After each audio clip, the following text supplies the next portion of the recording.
just the feeling of like being in a firefight and hearing the click of the gun, throwing it down, grabbing one off the wall. My gunner's upside down and he's like laying in. I see kill assist, kill assist, kill assist. Any pistol across any of the games. Whatever gun allows me to feel the most like John Wick, I am there. I remember how excited I was with like this big combat with vehicles going all over the place. Halo means something different for everyone, right? I think that's what makes Halo great.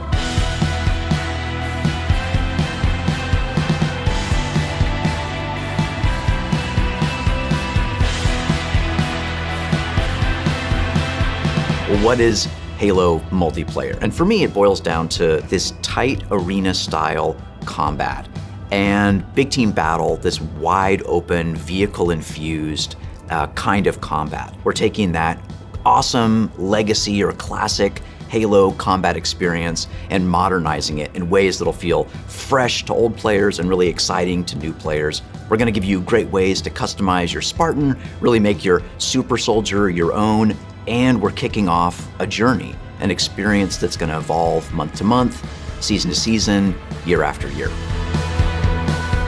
For me, working through this multiplayer of this game, and the toughest challenge I think was really about how do we respect the legacy of what came before us, but still build something that feels new. We've tried to bring all these elements of legacy and really inject them into Halo Infinite, not just like in a way where you kind of won't notice it, where you feel like, oh, they really designed this to be a celebration of previous Halo, as well as an iteration of where Halo can go next.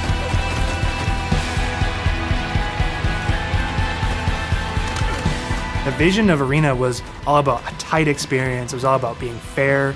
It was all about earning everything on the map, earning everything, every kill you get. Going back to like what is the core foundation of what made the great Halo multiplayer arena matches great.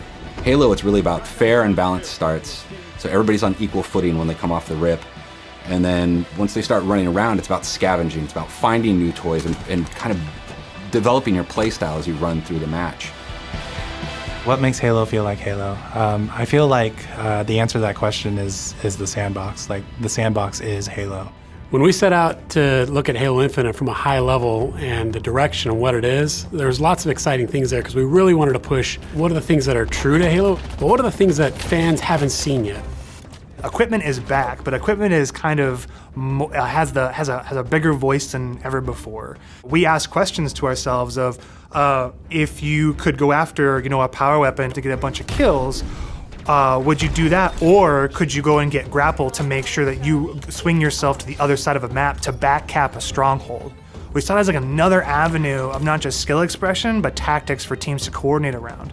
The exciting combinatory nature of this toy plus this toy and how those interact with objectives is super amazing. Looking at how the power-ups play, like your classic power-ups like the overshield and the active camouflage. For this title, what we're looking at, what we're excited for, is you pick that up and you choose when you activate it. It goes into your inventory. If you haven't used it and someone kills you in multiplayer, you drop that overshield and then they could take it, use it for themselves. That to me is very legacy, but we took the equipment side of it and modernized it. When it comes to the vehicles, we went in and decided to invest a lot in the systems. When I take damage in my Warthog, my wheels can get blown off, my hood can get blown off. There's different aspects of the vehicle that change how my vehicle handles now. And that's something that's brand new. The other thing we added to that is like this doomsday mechanic. So when you hit this threshold, the vehicle catches fire, and it's very much, you've got a certain amount of health or a certain amount of time, and you gotta choose what you wanna do with the last minutes of this vehicle. We've got a cousin to the Warthog, which is the Razorback. The back has this like multi-storage compartment that you can put a lot of stuff into. So if you want to put like detached turrets, power weapons, fusion coils, objectives, and that is what's really making the Razorback kick a lot of butt in MP and campaign. The levels define pace for the game, how frantic it is, and they define that iconic fantasy for players as they're entering that match. What do they want to do? What type of experience are they hoping to have? What kind of combat, what kind of dance floor is there available to have that combat in? For me, BTV is all about experiencing the full extent of the sandbox of Halo in just one match, right? Like you see the vehicles, the weapons, the equipment. we really wanted to take that kind of concept, those feels you had, playing the previous games, and just turn the volume up. Vehicles are no longer just spawning at bases anymore. We have Pelicans delivering them, and we have a commander in your ear telling you that Pelicans are going to be dropping off these vehicles. Scorpion tank is inbound. We have Halo 2 style Delta Halo mission weapon pods that fall from the sky to resupply the field. That's where it makes it feel like a real battlefield, and it's very exciting. This is not just more players, this is just this certain beautiful slice of sci-fi chaos.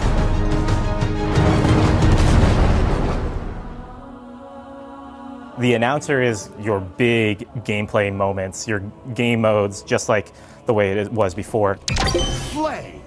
Personal AI is really a reflection and information for the player. Personal AI, designation button. So if a player grabs a flag, your personal AI is going to tell you to, get that thing back to base and give you some moment-to-moment updates. Our team took the enemy flag. What if we can let players choose their own AI, and each one of those are different voices, so that players can find the one that fits their personality and their mood the best?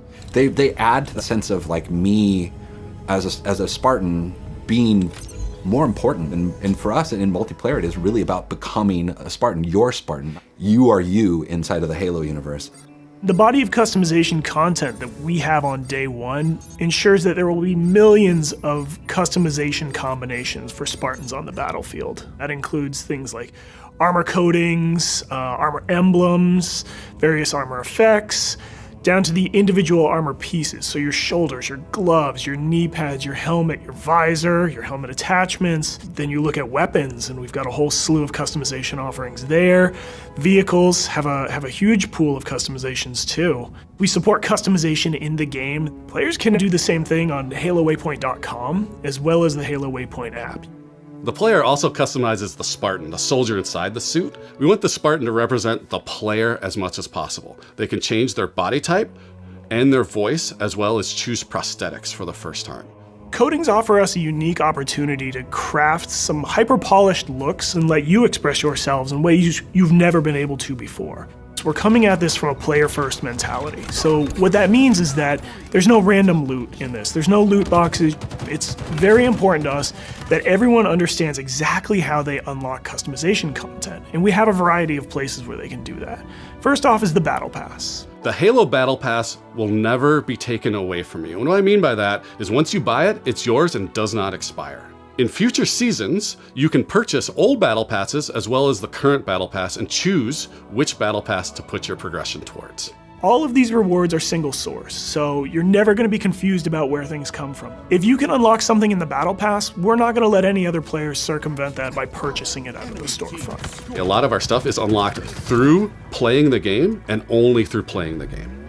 All customization is just cosmetic.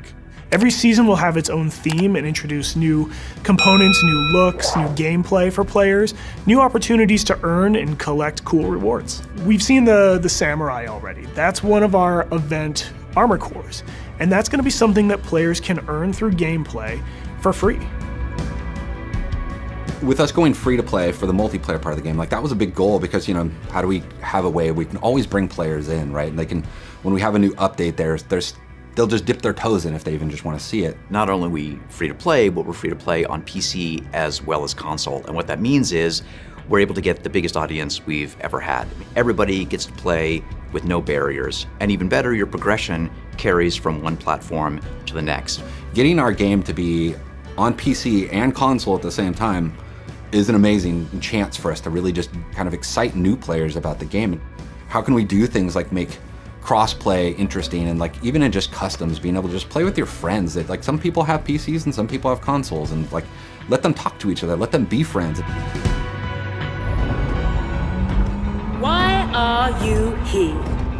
To be a Spartan. The Academy is a place that you can go within MP to kind of onboard into the experience. It's great for newer players who are still picking up the controls, and also people who want to warm up before they head into matchmaking. It's a series of experiences, both a tutorial to get started for the first time, weapon drills to practice with specific items, and also training mode that you can use to just get warm, explore the game as you want to. For players who are new to Halo, let's help them learn what this universe is about some of these characters, what are they about? And help them kind of know the vocabulary that people have been speaking for now almost 20 years, so that when they come in there, they don't feel like they're behind everyone else. They can kind of come in on an even footing. I mean, I'm super jazzed about bots. I think they're awesome. Our goal with bots has been to have a variety of difficulties that kind of provide a good training partner for wherever you're at in the experience. Partnering with our players on the road to launch and after launch is absolutely critical, right? I mean, Halo's always been about the community conversation. We want to make sure we hear our players, make changes where we can based on that feedback, make sure the game is ready for launch, and then even beyond launch. What I'm genuinely excited about is taking the game out of our hands and putting it into the community's hands. You know, whether it's seeing what people make in Forge or the content that they're able to create with theater, watching streamers go after the game. To get involved, you go to haloinsider.com, put in your info with your gamer tag, and we should be able to reach out to you if we want to invite you to a Halo Infinite flight. We feel like we've got a pretty good selection at launch and what's going to be there for our fans. And this isn't going to be something that is just a static set of items. We have some new stuff in the works already, and just can't wait to really get into that as soon as this game comes out. New maps, new modes, new ways to customize your Spartan. Launch is just the beginning. Now we're just going to be able to talk, interact more frequently, and that's just going to be great. That is the future of Halo Infinite multiplayer. Thank you to the community for all their feedback over the years so far, and I'm looking forward to the road to launch, launch itself, and beyond.